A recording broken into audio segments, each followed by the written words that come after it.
Shalom saudara-saudara. Shalom Pak. Ya, baik. Apa kabar semua? Siap Pak. Oke, sebelum kita memulai metode PA kita pada siang hari ini, ada baiknya kita bernyanyi terlebih dahulu, yaitu terima kasih Tuhan.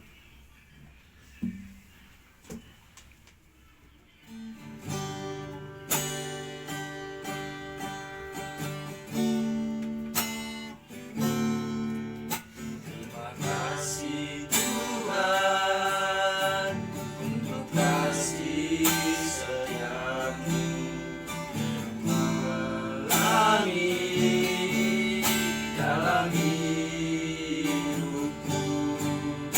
Terima kasih Yesus untuk kebaikanmu sepanjang hidupku. Terima kasih Yesusku buat anugerah yang Kau beri. Sebab hari ini Tuhan adakan syukur bagimu. Oke, baik. Sebelum kita melanjutkan metode penerapan kitab kita, buat saudara anak kami Yuki, kami sedang membawa doa.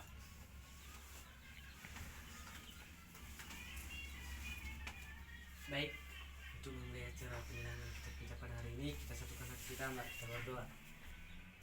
Terima kasih Bapak, terima kasih Yesus buat penyertaan-Mu Bapak, hingga kami masih merasakan nafas kehidupan daripada Engkau Bapak. Bapak, Engkau tahu bahwa saat ini Bapak, kami akan memulai yang penilaian Alkitab kami Bapak. Berkati penilaian Alkitab kami ini, awal, pertengahan hingga akhir nanti Bapak. Begitu juga Bapak kepada yang membawakan renungan kami pada hari ini. Urapi mereka dengan kuasa-Mu Tuhan. Tuhan, begitu juga kepada orang tua kami Tuhan, yang kami tinggalkan dimanapun mereka berada Tuhan. Apapun aktivitas mereka Tuhan, berkatilah aktivitas mereka Tuhan. Tuhan, banyak dosa yang kami perbuat Tuhan, maupun sengaja maupun tidak sengaja Tuhan. Mohon ampunkan kami dari segala dosa dan kesalahan kami. Terpuji termulia nama-Mu Bapa hari ini, esok kekal sampai selama-lamanya. Amin. Baik, terima kasih berdoa ya. Ya, ayat Alkitab ayat Nats pada siang hari ini untuk metode penerapan kitab kita yang diambil dari 1 Korintus 15 ayat 58. Saya ulangi, 1 Korintus 15 ayat 58. Yang sudah dapat bisa dikatakan amin. Amin. Baik, kita membaca secara bersama-sama. 3, 2, ya.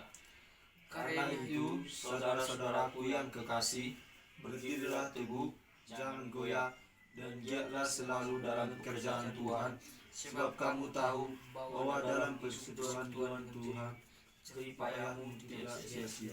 Ya, sampai sekian jauh firman Tuhan. Saudara-saudari yang terkasih dalam nama Tuhan Yesus, perlu kita ketahui bahwa di dalam hidup kita pasti ada yang namanya permasalahan, baik dalam dunia pekerjaan, apalagi kita yang masih di dalam perkuliahan ini. Kita tahu apalagi dalam perkuliahan pasti banyak ujian dan cobaan, apalagi dalam tugas-tugas ya, seperti kita saat ini. Untuk itu, ayat ini adalah ayat penguat untuk kita semua. Tadi sudah saya katakan, contoh, pada saat ini kita mengalami cobaan yang sangat besar untuk diuji. Apa dia itu? Seperti yang kita alami, seperti yang saya katakan tadi di dalam perkuliahan, yaitu banyaknya tugas-tugas ataupun dosen yang menganggap kita, ataupun semua dosen yang yang membuat kita selalu rumit walaupun kita sudah mengerjakan semuanya. Ada tahu cobaan apa lagi yang telah kita jalani semasa perkuliahan ini? Ada yang tahu? Ya, Sudirman, semasa kamu berkuliah, apa permasalahan yang kamu hadapi? Bisa menghadapi Pak, biasanya itu Pak. tugas itu Pak terus menuntut Pak berkali Pak, apalagi ini mau UAS Pak berkali tugas Pak bikin video lagi. Ya, betul sekali ya. Terkadang kita sebenarnya pengen mengeluh, menangis, karena banyaknya tugas-tugas kita satu persatu. Tapi maka dari itu saya sudah katakan tadi, ayat Alkitab ini adalah penguat bagi kita. Apa yang dikatakan? Kita lihat di bagian terakhir. Persekutuan Tuhan, jeripayamu tidak akan sia-sia. Ya, di kalimat terakhir yang dikatakan bahwa jeripaya kita tidak akan sia-sia. Maka dari itu, jika kita percaya kepadanya dan selalu berdoa kepadanya, maka setiap usaha dan langkah-langkah kita dalam mengerjakan setiap permasalahan kita maka akan terwujud. Karena sudah dikatakan di sini bahwa Tuhan tidak akan jeripayamu tidak akan sia-sia. Dia mengatakan seperti itu karena apa? Ini ayat yang penguat. Walaupun kita sudah letih mengerjakan, sudah frustasi, sudah putus asa, namun jika kita tetap di jalannya, maka kita akan dapat mengerjakan salah satunya dengan baik tanpa ada cobaan apapun. Sama juga itu di dalam dunia pekerjaan. Mungkin ada di sini yang berkuliah sambil bekerja ataupun yang menganggur setahun terus kalian bekerja. Apakah ada di sini? Tidak ya. Ada suatu cerita seorang pemuda, dia bekerja di suatu pabrik karet. Dia selalu mengeluh karena gajinya tidak mencukupi untuk mencukupi kebutuhannya ataupun kebutuhan keluarga. Dia selalu merenungkan nasib, apa yang harus aku lakukan. Dia frustasi. Lalu suatu saat ia pergi ke gereja. Dia mendengarkan nasihat dari seorang pendeta ataupun khotbahnya. Yang saya sampaikan tadi, ya khotbahnya sama seperti yang saya sampaikan ini. Dia merenungi, dia terus membaca, serta dia meminta saran bagi pendeta. Apa yang harus saya lakukan, Amang? Amang itu memberikan jawaban. Kamu tidak boleh mengeluh. Kamu tidak boleh frustasi. Coba kita lihat di 1 Korintus 16 ayat 14. Ya, mari kita buka. Bapak akan membacakannya. Apa yang dikatakan situ? Lakukanlah segala pekerjaanmu dalam kasih. Ya, dia menyampaikan ayat ini kepada seorang pekerja tersebut, anak muda tadi.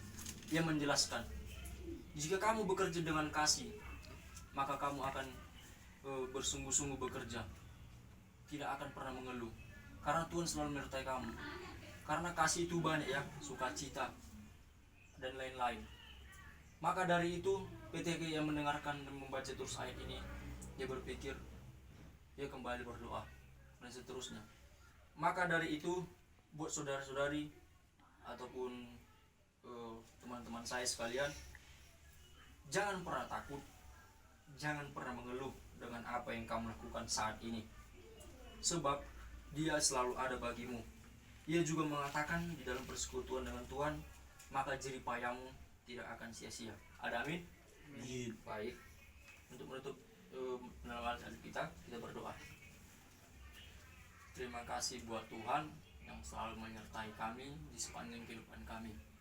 Tuhan, Engkau tahu, Engkau selalu ada bagi kami, menguatkan kami Tuhan dalam segala perkara kami. Kami tahu Tuhan, jika kami percaya kepadamu, jeripaya kami tidak akan sia-sia Tuhan.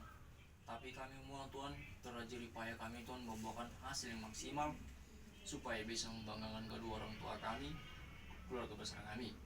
Juga Tuhan, sepulang dari penerangan Alkitab ini, biarkan kami pulang dengan damai sejahtera dan dalam perlindungan Tuhan. Terpuji nama Tuhan, Yesus bahkan sampai selamanya. Amin.